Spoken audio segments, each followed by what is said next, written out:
thank you very much for bringing your UK premiere to Romford. Oh, it's a pleasure. Really appreciate it. And what a labour of love. Now, I appreciate, but didn't I also read it was quite a quick shoot? It was, including pickups, it was 18 days. Yeah. So, I mean, there's a lot of attention to detail in there. There is, yeah. And you had quite a big crew, did you? Because there's quite a lot of, what's the word I'm looking for? There's, like everything, even down to like the lighting of all the tea lights and all the displays and everything. Like the setups must have been an absolute nightmare. It was. It was, yeah. It was. Can't lie. We shot in my house, and Yes. I am like I'm a hoarder. So there was tons, full-on hoarder, vintage clothes. There's a lot of me in it, as you probably figured it out.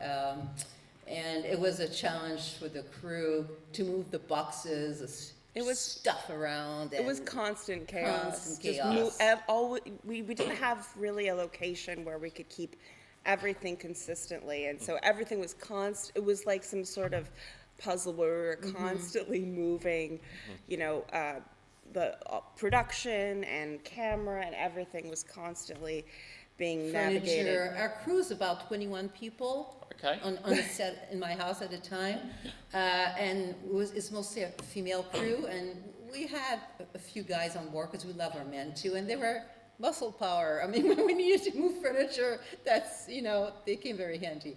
But it was a very difficult shoot for everybody involved, cast and crew. It was emotionally demanding for the cast, and we shot 12 hours a day, so we didn't allow any overtime at least.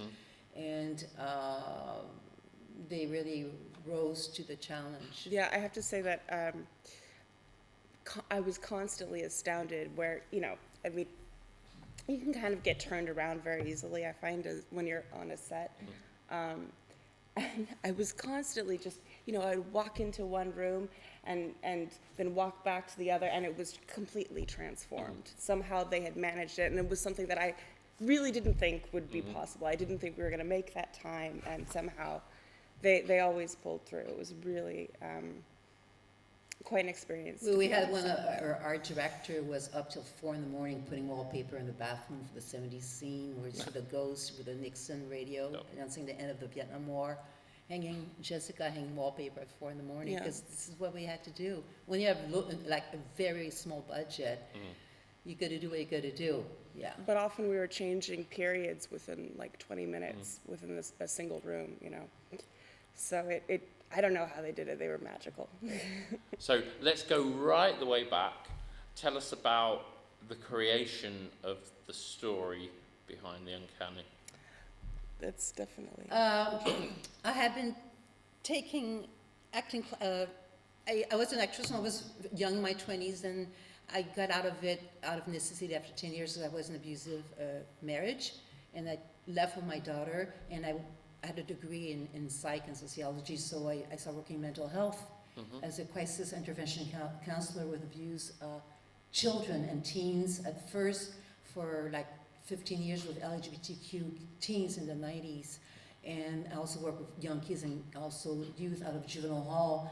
So, and then when it was extremely stressful work, I absolutely adore working with children, and youth at risk, but the system is extremely corrupted in the US. It's a shame, and nobody seems to be talking about it. And it really affected my health. And then my parents passed away without a year of each other. And at my father's funeral, I had such a revelation. I was there at church on the thing, whatever, talking to the people at the funeral. And people were laughing, and they were sniffling and crying. And I was having the time of my life. I'm thinking, oh my God, something's wrong. I'm at my dad's funeral, I'm having a great time.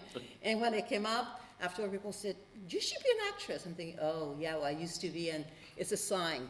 So as soon as I landed in Los Angeles, I re-enrolled in acting classes, which was at James Franco Acting School. And I auditioned for him and became part of a master class where we had to do a film. From the beginning, write a script. We had teams of directors, producers, actors, and I learned the whole process, and we did a feature. And James used to tell us, don't wait home for the phone to call, for the agent to call, create your own opportunities, make your own film, find your film family, and go out there. And the technology allows it now.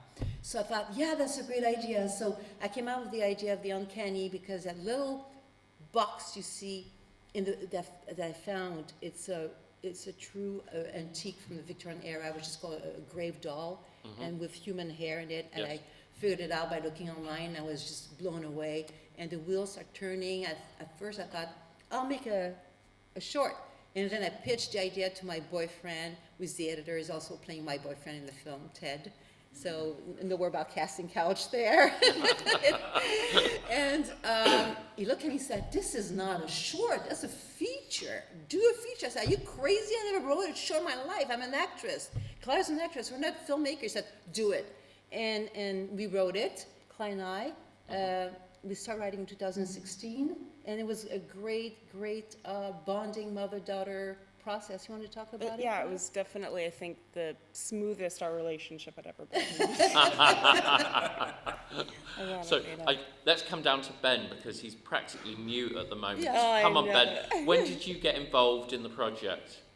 I literally had like 2 days of filming with them, but I've known them for like 12 years, and so Clara and I used to date, so it was again casting couch. Yeah. 10 days later, you never know what happens. You gotta love it. No, but I have a question for Clara. How was it directing yourself on the couple of days that we were filming with each other? I was for a while now, I've been saying I'm never doing that ever again. I'm as absolutely worst idea ever. I'm never allowing anyone to convince me to direct myself ever again. It's torturous. Honestly, it really is. I don't know how people do it.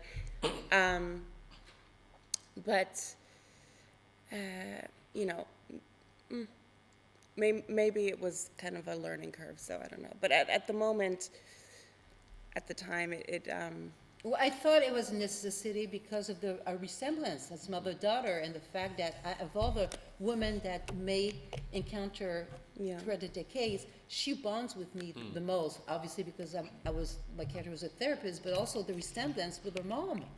So there's a scene in film where she's reading Little Red Riding Hood to her, and then we cut to me walking the hallway, and we hope the audience say, okay, there's a resemblance between the two faces. So I thought it was important that Clara portray May's mother. What I found really interesting about the film was the fact that you're telling so many stories all at the same time, and then within that, and I think I said to you the other night, it's kind of timeless in the sense that every aspect of the story, yes, okay, you can look back at the period parts, but there's nothing really that gives away that this is a product of 2021. It's kind of, it sits in this weird, seamless, ethereal world. Yes. Was that an intention? Well, I think the goal, was, at least for many artists, is that they never want to make something that's too tied to. I mean, while it kind of exists on this sort of this ether, it also kind of should be outside of any sort of particular moment in time, hopefully. So that's quite the compliment, thank you. I can't say that I didn't aim for that. Good, good. And in terms of the overall casting, how did you go through the casting process?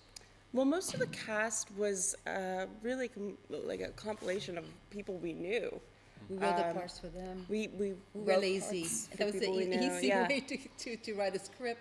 We defined the characters, and we thought would be perfect for the part, and we developed the characters knowing who would be playing it, and we could. You can hear their voices. Hear the voice talk to us as we were writing. Yeah.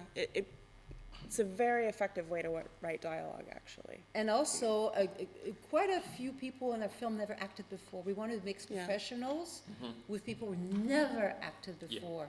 For example, Uncle Duncan, the guy the weird guy in the video, he lives across the street from us, and he came. Amazing. He came to a Christmas party, and he walked in, and we looked at.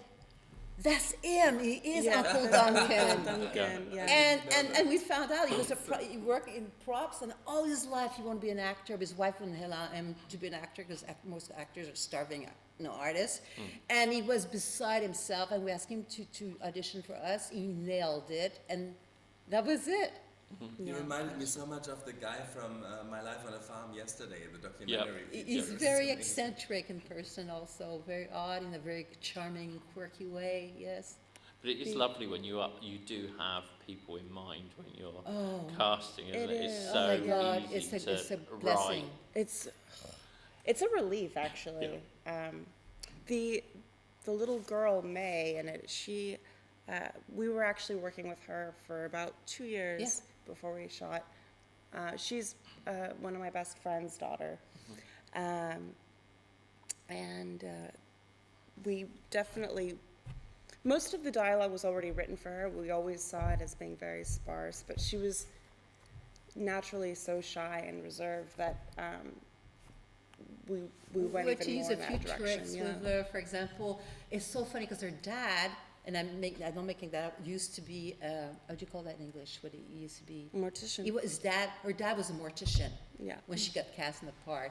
So she was totally comfortable. She used to watch horror movies with her dad, which was 4 years old, and she would care less. She had some dark And dad would come on the sensibilities, set yeah. because parents have to be on the set and position his daughter in the coffin and Yeah, tell us he about the made everything makeup. accurate for us. But May wasn't shy at all when I met No, her. she had a crush on Oh you. yeah, she has a huge crush on you, Yeah. Ben. No, but I didn't know you worked with her for 2 Yeah, years. well, not often, but we met regularly, and Yeah. the finale of the film, when we're talking about the suitcase letting go, she could not look at me in the eyes at all. So I went to the school teacher, because we have teachers on the set, because we had kids, and asking for, I said, you have stickers? Yeah, I have unicorn stickers. I said, perfect. I stuck a sticker between my eyebrows. So when she's looking at me, she's looking at the sticker. Yeah. Really Yeah, she was good. wonderful. Children are great to work with. Yeah, they are. Yeah. Kind of And ground you. I know nobody ever likes to talk money, but you said that this is a low budget film, Mm-hmm. but it has some very high quality Thank aspects. you. How do you? I mean, are you able to give us an idea of what Yes, sort of I'll budget be you were comfortable working telling with? you how much, I know it's not a good thing to do if you look for distribution, but I don't care. We spent, to shoot the film, we spent For like $80,000. So that would be about 75,000 pounds, 70,000 pounds, I think it's Yeah, less. yeah. about that. Yeah. And it was SAG, which is Actors Union. And so it right away makes it much more expensive, and Having teachers. teachers on set, for example, were $350 a day, Right. which is yeah. about 4 hours, because Yes. kids can only be, I'm sure it's the same in England. So things start dwindling away, but we wrote the script with our resources in mind, and because I'm a hoarder, I have a huge collection of vintage clothes, all the way back to 1900, and I love She's a thrift collector, stores not a and hoarder. props, and yeah, that's right. I'm a curator. So we were able to use that, and that really helped out for the production value and zero cost for that aspect of things. Actually, the production designer, she was actually sort of not angry at us, but she was like this is- Overwhelmed. yeah, she was. Well, that's a whole other story. But she was she was upset because she's like, people are going to see this and they're going to expect me to be able to work at this amount at this budget, and it's just not possible. Like, Yeah. it's because all of this was already here. I can't buy this. I can't rent it for this budget. So she's like, I can't work like this. Or in another film. Yeah. I just thought it was really good the way that like even like the Halloween scene. It's like there's so much attention to detail that's gone into that for really what is quite a short period of time. Yeah, and that's the thing. Every time I looked through this film, I just kept thinking about the setup. And I'm sure we've got some filmmakers in here that know that the setup is an absolute nightmare, even on the most straightforward of scenes. And then when you decide to chuck in, what looks like 150 tea light candles round a bath, or you know, like all that setup for Halloween. And we have Yes, we had all those little Easter egg planted, like I don't know if it's obvious audience. It's not that obvious, but we wanted to recreate that Botticelli Primavera painting at the end. So Zuzu had that poster of it in our wall in our workshop, and the Victorian used to create those live tableaux of famous Right. paint. That's why May's orchestrating this old tableau, and it was a challenge, even that, which is very small amount of time on screen. Well, it was particularly difficult because it was freezing, and all of those actresses were in, you know, like lingerie and up in the mountains. And originally, they were supposed to be completely still, but they couldn't stop shaking. You know, they were so cold. Only May was totally cool. I'm having a great time, the little girl. No, little girl. She was like, Yeah, she couldn't care less. She was having a time of her life. Yeah. But the tea lights, that was a very old cinematography method that we were utilizing to essentially edit out when someone would go and light every single light. And it did take a while, but not as long as you would think, I think, actually. There was, on set, the dresser that day, she was at it real fast. It was quite impressive, actually. So, when you're making a film, there's a point in the film that you think, this is the bit that I really enjoyed the most. So if we start with Ben, the part of the film that you enjoyed the most. Shoot. Coming up with things in the moment, like singing this German children's song and stuff. Yeah. So that's fun. And working with the children, and it's great. Have The as many puppet. children as you can in your. The Muppet scene was Yeah, good. the puppetry you're wonderful. Yeah, yeah. Yeah, you had a lot of fun. I love that scene with you and May so much. Yeah, you. No, when you're reading to her, I love it. Oh, okay. Yeah. And Marie, as you know, a massive creative input into this, what was the best part of putting this together for you? You mean in terms of a scene, or? Well, the scene or a moment in, you know, like I think as a filmmaker, that you know, there's those moments, isn't there, where you just sit there and you look back and you go, "Wow, this is something that I've created." There's that point in making a film where you're like on a real high. what in terms of the producer, it's absolutely magic. They say that, and it's true. I know it's a cliche, but you really have three movies: the one Clara and I wrote, the one we shot when you have the entire crew and the wonderful actors like Ben who bring their magic on board, and then you see things you weren't even thinking of happen in front of your eyes, and then post-production when you team up with the composer, the sound designer, special effects, and you create, and then you polish up and do a third movie basically, and that's magic. That's incredible. As far as an actress go, my moment was like, oh my God, I love acting. It's my scene with James Paxton, who's Bill Paxton's son, when he comes in and wants to confront me, see if I could have done anything different to save his sister. And I never met James before. We met 15 minutes before we did a scene. I'd like to mention we shot everything 1 or 2 takes, the entire movie, and we had 0 rehearsals. Because with SAG, you have to put your actors rehearse, and we didn't have the money for that. So we had to have really solid cast. And the thing that happened with James, the scene took a total turn around. The way it was written, Claudia, you want to tell how it was written? It was supposed to be kind of threatening, dark. Oh yeah, it was supposed to be between Zuzu and the father of Lily, and he was supposed to be kind of a red herring, and the father didn't work out. The casting for the Couldn't father do didn't it work out, anymore. and the last minute we A got DP. James to come. Yeah. Yeah, it was A the DP such who as had worked with him and thought it would previously. be perfect. And so he got thrown in set. I think they had 5 minutes together before we started shooting the scene. Yeah, and then we connected because I was still grieving the loss of my parents, and his dad had died a year before. And we started talking a little bit, and I said, James, do you have siblings? He said, yeah, I have a sister. I said, James, has your sister done anything that really got you upset? He said, yes, she did something that really still pissed me off. I said, don't tell me, save it for the screen. And we improvised entirely the last half of the scene about her cutting up, because I wanted, yeah, this scenes about grief and all that, and bonding through grief, but I wanted it to end with a laughter, a celebration of life. So when he brings out his sister who cut his cards, you know, this other level we brought to the scene, and afterward I'm thinking, oh my God, this is what acting's all about. Yeah, and Clara, being a great director, allowed us to go there. You know, she was very good with improvisation and giving a lot of freedom to the actors. And as someone that has, you know, is the biographical element of the story, has there been a level of sort of like catharsis as a result of creating this? Did it exercise any demons within you to, you know, It was painful, and it's still painful for me through the editing process to watch certain.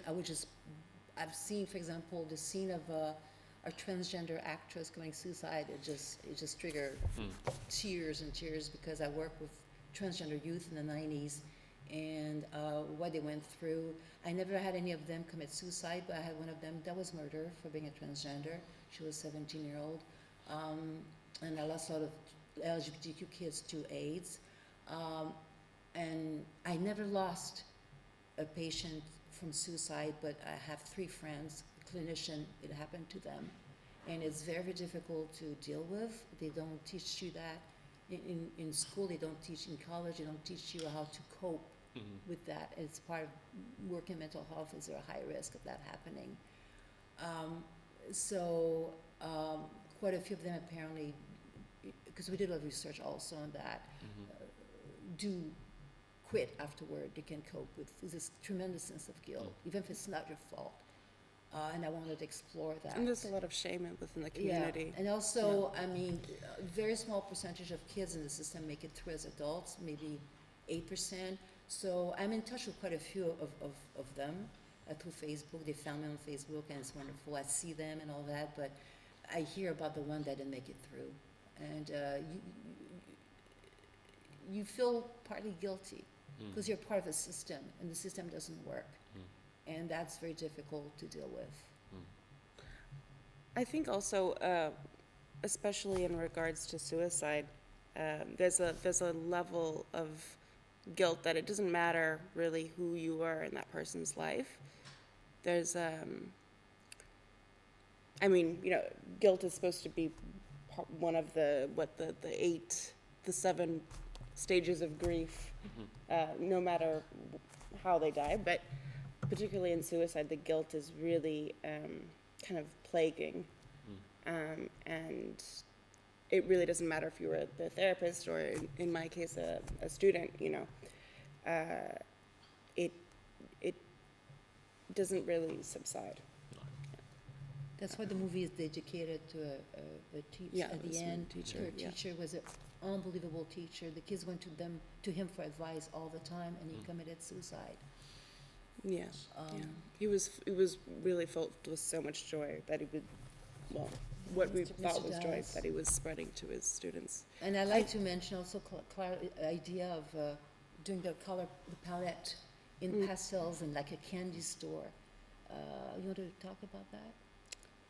Oh, well, that there was a couple reasons why we did it that way, but one of the main reasons being that you know, it felt really too easy to go with kind of the more subdued grays and blues, the sort of like, I don't know, Picasso's blue period or whatever, to portray depression and mental illness.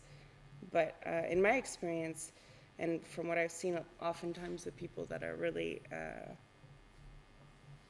you know, going through it, they tend to cling on to these sorts of almost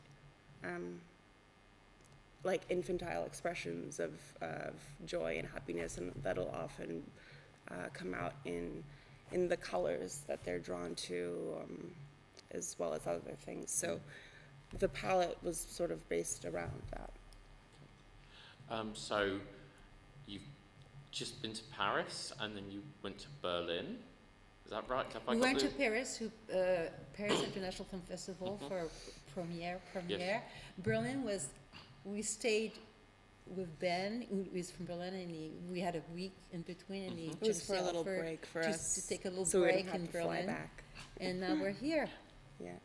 And then where's next? The next one is in Cincinnati in March at the Horror Hound. Festival, Horror Hound yeah. Film Festival. Lovely, yes. Yeah. And then after that, we're back here.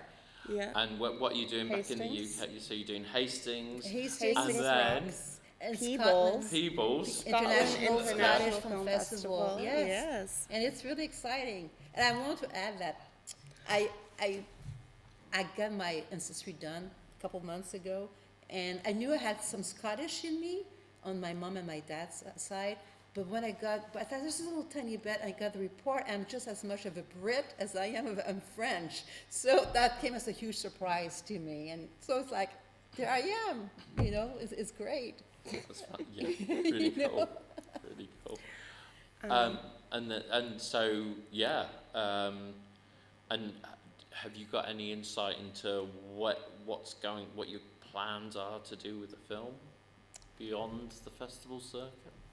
I mean, obviously, I'm assuming for distribution. Yes, I mean, we know it's very, very difficult to distribute any movies, especially the one, I mean, nowadays in America, it's most only those huge American production with superheroes.